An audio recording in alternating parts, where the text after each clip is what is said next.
not bow to the Muslim king, while he did not do it to the British Queen of England.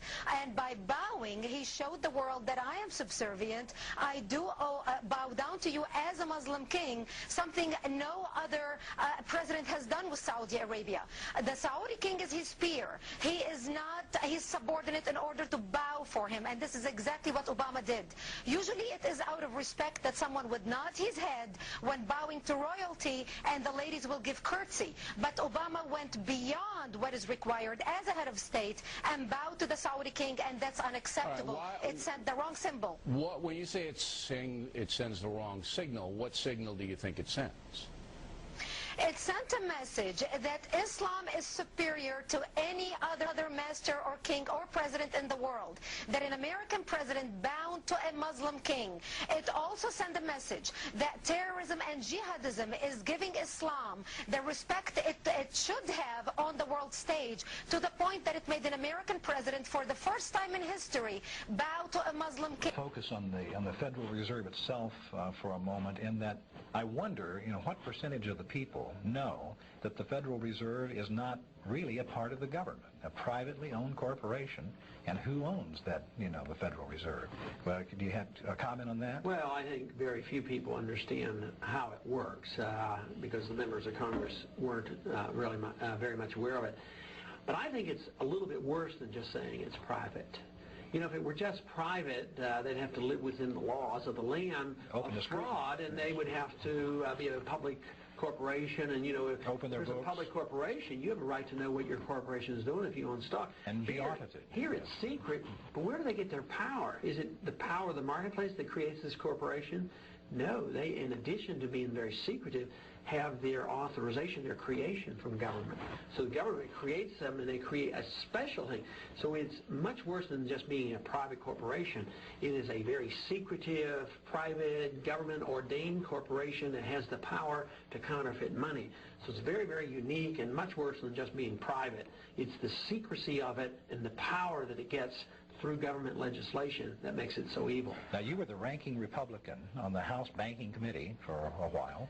On one of the subcommittees, but not on the entire committee. And do I understand correctly that members of Congress can't even go to the Fed meetings? That's right. I was very interested in the issue, and I was on 3 subcommittees, 2 being on coinage and domestic monetary policy subcommittee, but I could not go to a meeting. I couldn't get an audit. I couldn't even check the books. And they're the ones who create the money. Yet I felt like I was elected to be responsible to the people when I would be inquisitive and looking into these things. Their attitude is, when you need to know, or when the people need to know, we'll tell you. They're in charge, and we're just on the outside looking in, rather than the people being in charge of the government, sending me or somebody else as their congressman to control the bureaucrats. But it's turned upside down. They have control, and they allow us to know what we want and what they think we should know. Responsibility on our own. If we're managing the world reserve currency, we can deal with that. We can deal with our spending policies, our deficits, the pressure on the Fed to inflate. So I think if we do what's right, it'll benefit the entire world. I agree with that. In your testimony, you also talk about talking about a new international accord, and that you're working on internationalizing regulations, which literally scare me. I think we have way too many already, and they don't solve the problem. But in those negotiations, since this issue of a new reserve currency is being discussed in the ordinary media, you hear reports. Just this morning I read UN planning a new reserve currency. In these accords, could you tell me, every time this conversation comes up, and what is being talked about, and how you relate to what the Chinese are saying? Yes, they'd like to see a new reserve currency. They'd like to participate in this. And it seems like that would be some very important information for us. I would be happy to come and talk to you about that privately or in another context. Gentleman's time has expired. So you're saying if you buy $300 billion worth of U.S. government debt, that is not inflationary. The true definition of inflation is when you increase the money supply. And the immediate consequence is it sends out false, bad information to the marketplace. So whether it's when the bubble is being formed or afterwards, all you're doing is inflating constantly. You've doubled the money supply. Interest rates are artificial. People make mistakes. So it seems to me that you're in the midst of massive inflation, but I guess you have a different definition. When you double the money supply, that's not inflation itself? Or are you looking at only prices? May I respond?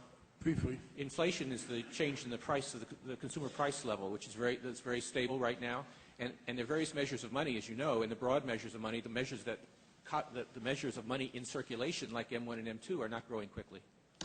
The gentleman from California, Mr. Baca. What I'm also hearing is that the basket of currencies that will replace the U.S. dollar will be much more heavily weighted in gold bullion. As much as 50% of the new currency scheme will be weighted in gold bullion.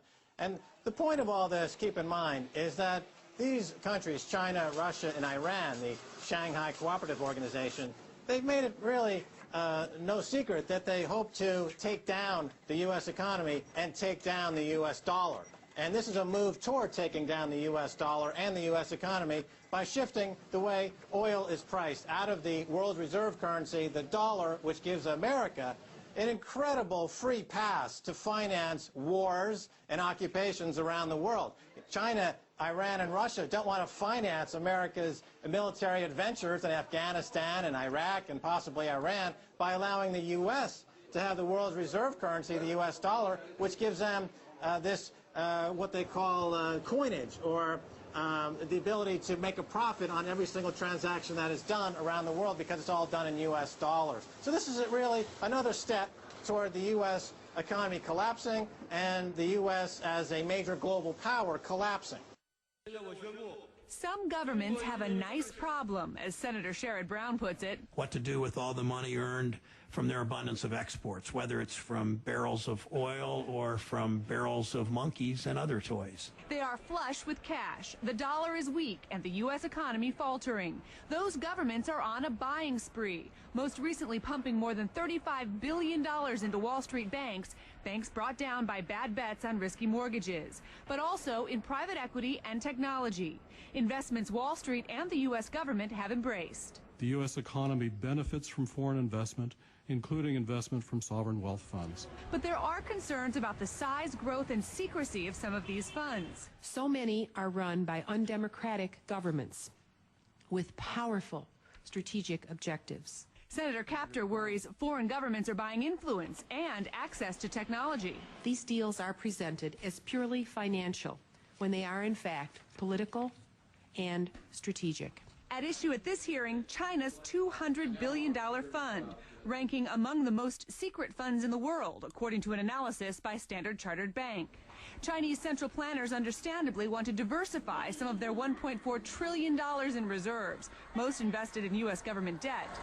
But some are worried by widespread complaints of intellectual property theft, currency manipulation, and export subsidies. China itself is likely to be a government that's likely to have a bad sovereign wealth fund that's not in the interest of the United States, and that tough regulations and oversight are needed now in advance of a problem that has not yet emerged, but given the magnitude of the flow of funds over the next decade, it's going to be a serious one. By the year 2015, some analysts predict that foreign government sovereign wealth funds could hold $10 to $15 trillion. But the idea that the United States government is turning to the International Monetary Fund to set standards for the sovereign wealth, this administration in so doing has basically just said it is incapable through either our Department of the Treasury or our Department of Commerce or certainly the White House to come up with its own standards and regulations for this economy. These people, do they have any concept of what fools they look to be? I can't speak for them, but I can say that many of the sovereign wealth fund managers have said that they want to make sure those guidelines are voluntary only, that they are not set in stone, that they are voluntary. Anything we wouldn't want to impose on anyone, American law, for goodness sake. This administration would not have that. That would be unseemly of us, I think. Christine, thank you very much. A very sobering report.